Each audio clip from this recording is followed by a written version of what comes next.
everyone, how you doing today? It's me, David. I'm here in the Beatles corner collecting the Beatles 101. First, just want to say, if you are a regular viewer and subscriber, I want to apologize right off the bat. Real life has gotten so busy that I haven't been able to um, do and upload videos in a timely way. So I apologize. So, belatedly, we're going to get into the Beatles Anthology 2 CD set. This was released back in, I had my notes here, 1996, several months after Anthology 1 was released. So it leads off with the song Real Love, which is one of the songs that the Threedles, Paul, George, and Ringo, finished from a demo cassette tape that John did I don't want to say shortly. It was before his murder. Still a day that will live in Beatles infamy.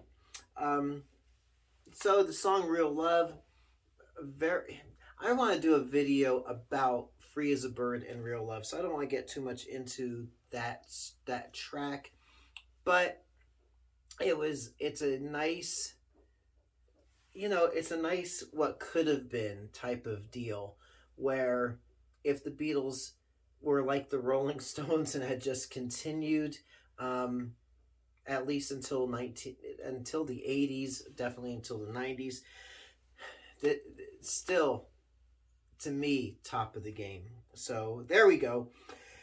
Then we pick up in 1965 with the song Yes It Is. I'm not going to critique every track on here, but I'm just going to kind of pick and choose some of the tracks and my impressions of it. Now, for me, a lot of these songs I already have had on bootleg albums and CDs, and I have the unaltered version of this take of Yes It Is on one of the bootlegs.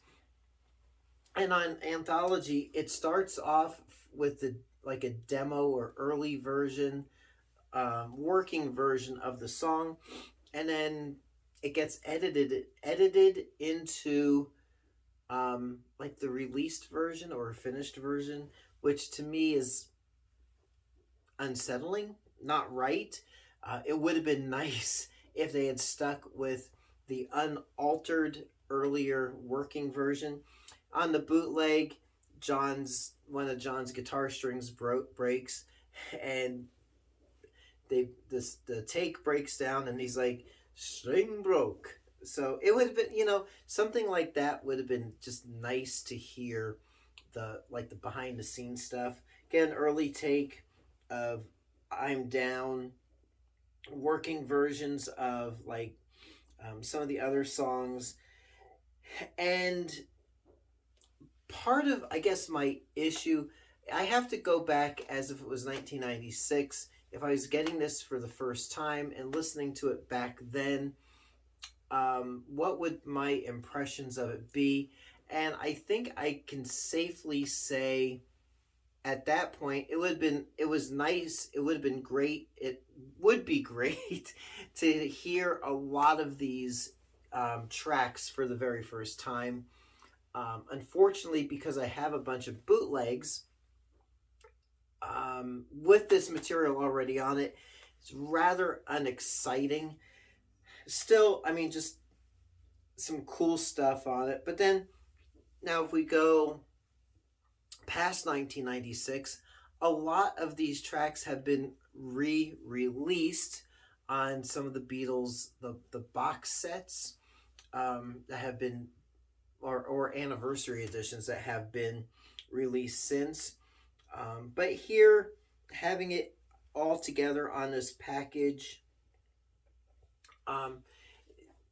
it's nice. It's good.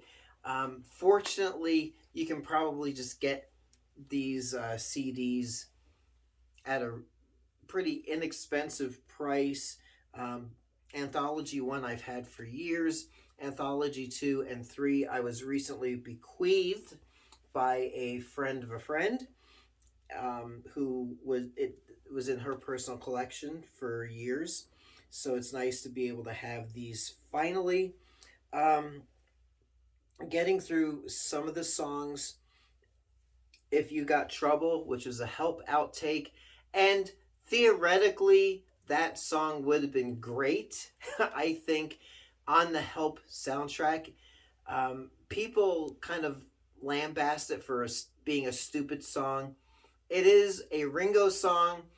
Not that Ringo songs were stupid, but um, Ringo was the focus of the movie Help. He had a ring on his finger that was, so this cult was trying to sacrifice him. Um, so it would have been, if it was more polished, if the band was more excited about it, if they had worked on it a bit more, um, it would have fit in perfectly with Help. And it's a darn catchy song. Despite what people may say, I always liked it. That means a lot. Another great song. Kind of reminds me, I mean, it just sounds like 1965. It has a Phil Spector wall of sound to it, which I really enjoy. It just sounds really original. Early takes of Norwegian Wood and I'm Looking Through You. A song called 12 Bar Original. This was an instrumental that they recorded during the Rubber Soul period. We get into Revolver stuff, and some of the Revolver stuff was released, to my memory, on the Revolver recent anniversary box set. Then we get into, on disc 2, getting into 1967, and again, most of that disc I would say was released on that Sgt. Pepper anniversary box, or deluxe sets as bonus tracks. But worth the price of admission for me is the 6-minute version of "You Know My Name, Look Up the Number," which again is one of my favorite Beatle tracks. It's just so stupid. But it's fun. It's a fun little track. And just like Anthology 1, you get a booklet that's included. I think, let me see. This is a 48-page booklet. It gives you a little information about the takes, the tracks, and for the ones that they kind of compile different tracks together or takes together into one track. They explain what they've done. So there you go. Like, for example, Lucy in the Sky with Diamonds, unique combination of some of the different takes and sounds that comprise the original master, broken down into their constituent parts and newly remixed. So anyway, I think what Apple was trying to do with this was satisfy the people that had the bootleg versions of these tracks, but wanted to present them maybe in a fresh and unique way. And then also expose the general Beatle fan who might not be as hardcore as some of us that would have these bootlegs, satisfy their desire to hear what all the behind the scenes stuff is, what I'm trying to say. So Beatles Anthology 2, it's a really solid collection. If you don't have it, it's nice to be able to add to your collection. Even if you have bootlegs of a lot of these tracks or some of the anniversary editions, it's still nice to have. So there you go. Anthology 2. So we're going to go on to Anthology 3. I got to make time to listen to that, but I might have a video or two in between so I can keep videos on the channel with some regularity. So there we go. Until next time, it's me, David, coming to you here from the Beatles Corner, collecting the Beatles 101. We'll catch you on the flip side. Thank you so much for watching.